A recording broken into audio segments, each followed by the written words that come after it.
Hey, this is Aditya from LightHaven. We're continuing with our traditional conditioning series from Pekiti Tirsia Kali, and today we're going to be using dumbbells. So I have a 15-pound dumbbell here, approximately like 7 kgs, but you can go lighter, you can go heavier depending on what you want to do. I would recommend starting with something lighter actually, because this is very similar to the concept of the iron pipe, in that this wants to pull away from me, right? And if my internal structures, if my coordination, the alignment of my spine, the bracing of my core is not in place, I can end up hurting myself. Why do we use the dumbbells and not just the iron pipes? Because the dumbbells I can go heavier with, whereas the iron pipes you're never going to really get to. I don't know if you can find a 7 kg iron pipe, right? Whereas the dumbbell you can go, it can scale up with you. If this is too light for you, you can go heavier. If this is too heavier for you, you can go lighter, and so you can play around with it a little bit. What the dumbbells don't do, the downside of the dumbbell, is that it doesn't give you this sense of the extension of the weapon, right? Like one of the big things that we're also trying to coordinate is not hitting ourselves with the weapon, because the dumbbell is still kind of smaller and attached to your hand. You're not going to get that same coordination that you would get with the iron pipe. So those are the plus sides and minus sides of the dumbbell versus the iron pipe. First exercise is going to be very similar to the iron pipe, except this time we are going to use T footwork. With the iron pipe we used a lot of open triangle footwork.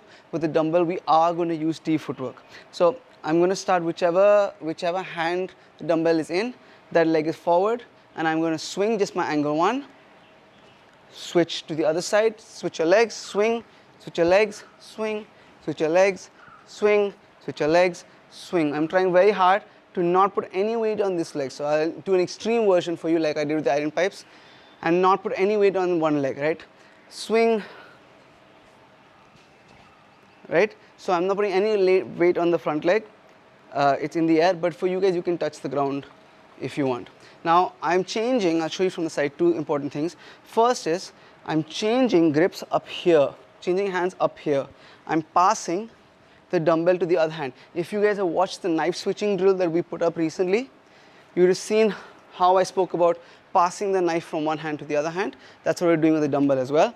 I'm not throwing and catching the dumbbell, okay? Because if you drop it, it's going to be bad. So don't throw and catch the dumbbell. Please pass it to the other hand. Okay, that's the first thing.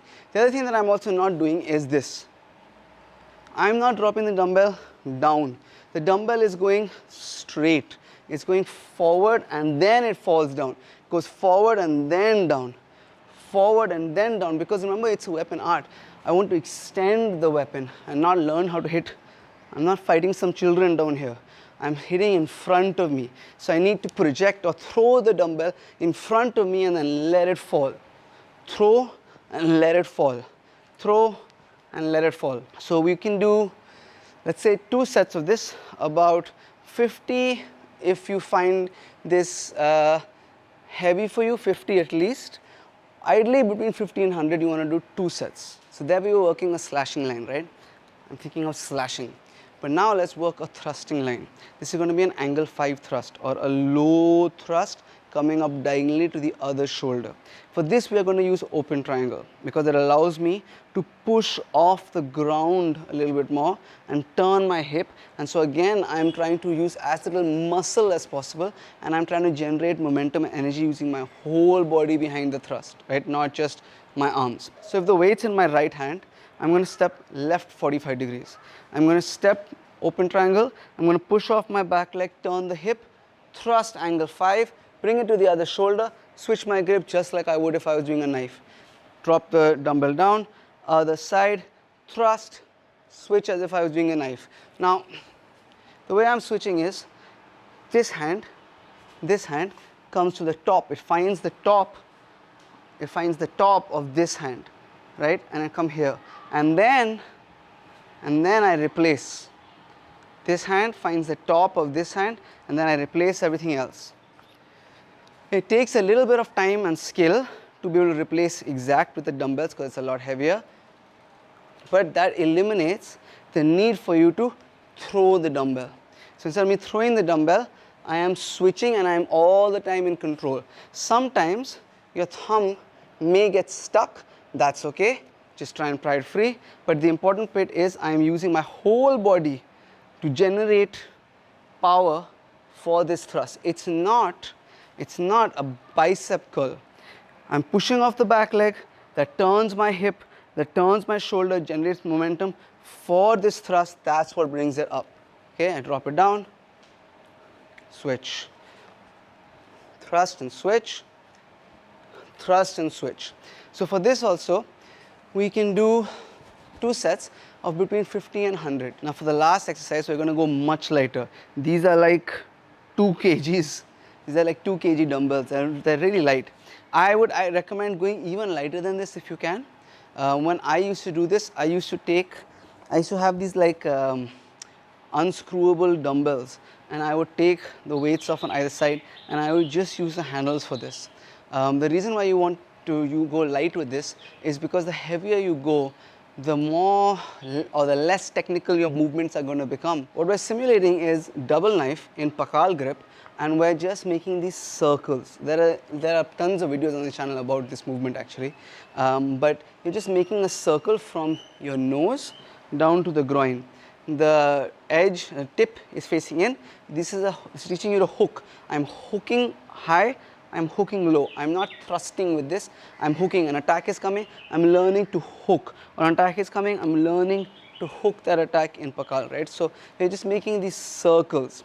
And this circle is still using my entire body, but it's also using my shoulders, right? So if I go too heavy, it's going to be a little bit difficult. Now these aren't the circles that you might see like wrestlers doing sometimes the dumbbells, they'll do towards the front. We aren't going forward, we're going circular in front of us, from your nose to your groin, right? It's this circular movement like this. So I have these 2 kg dumbbells.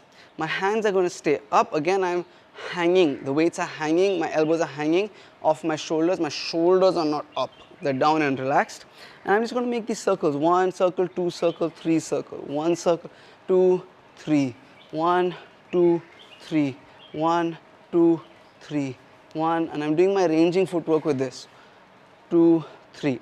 What I'm not doing is 1, 2, 3. It's not staying down. It's coming up. Immediately it's coming up. I'm letting it fall and using that momentum to bring it up. I'm letting it fall, bring it up.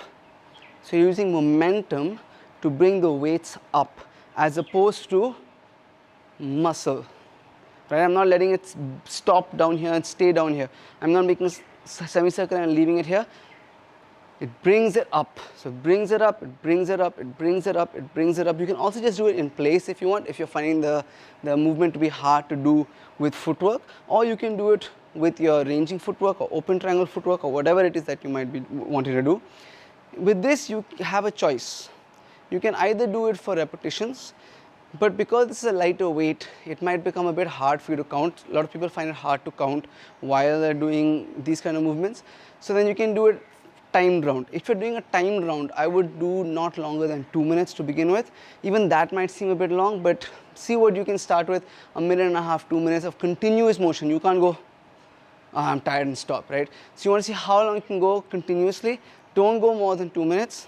Do 2 or 3 sets of this. I hope you guys really enjoyed that. These are some exercises that GrandTuhon will make us do, again, thousands of times a day, just swinging the dumbbell, swinging the dumbbell, swinging the dumbbell. It would be like a circuit.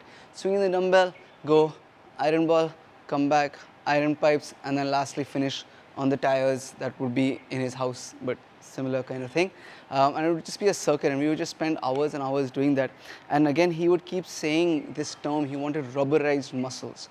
And what he meant was he wanted a little bit, it is kind of this relaxed state where I'm kind of moving in a very like circular fashion. I don't necessarily need to be strong in moving in this straight path like I would if I'm doing like boxing or Muay Thai or something. I need to be really fluid and relaxed but powerful, moving in these curved paths the way I would if I'm using weapons. The dumbbells were really, really important and instrumental in developing those body mechanics. A huge thank you to everybody on our Patreon page and everybody on YouTube memberships. Thank you guys so much for your support. If you'd like to know more about the exclusive content that goes out on either of the pages, check out the links in the description down below. Thank you guys for watching and see you in the next video.